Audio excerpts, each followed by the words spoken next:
Hi, it's Michael LaFido, author of the book Luxury Listing Specialist and Marketing Luxury, and founder of the Luxury Listing Specialist certification for real estate agents. In this video, we're going to be talking about who is your buyer, trying to define who your buyer is for the home you represent for your listing.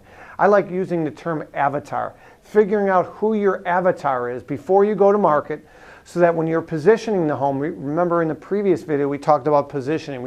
We showed you the before and after, books having great visuals to get the sellers to buy in, to neutralize, so that their home could appeal to a larger pool of buyers.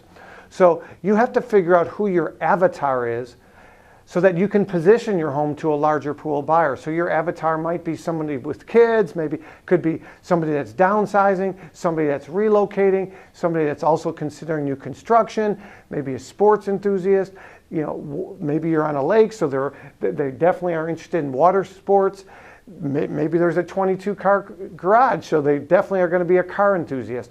You have to figure out who your avatar is when you get the listing, and before you make the listing live, when you're putting together all your marketing materials, before you do the property launch. One of our actual modules in our Luxury Listing Specialist certification is all about the property launch. Hey, you got the listing, great. Now what? What are you going to do before you hit live on the MLS? That's where all the heavy lifting takes place, from the time you get the signed listing agreement to the time you go live on the MLS. All the prep work, all the positioning the home so that a larger pool of buyers can visually see themselves moving in the home.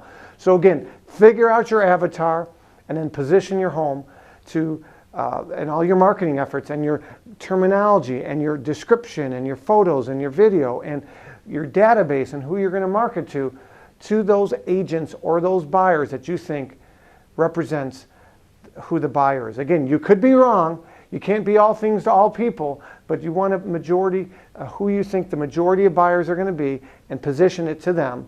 You got to watch fair housing with your languaging. If you have any questions, check with your broker owner. My name is Michael LaFido. My contact information is below. And remember, it's not the market, it's the marketing. Continue to raise the bar in real estate. And if you have any questions, shoot us a note, and we'll talk to you soon.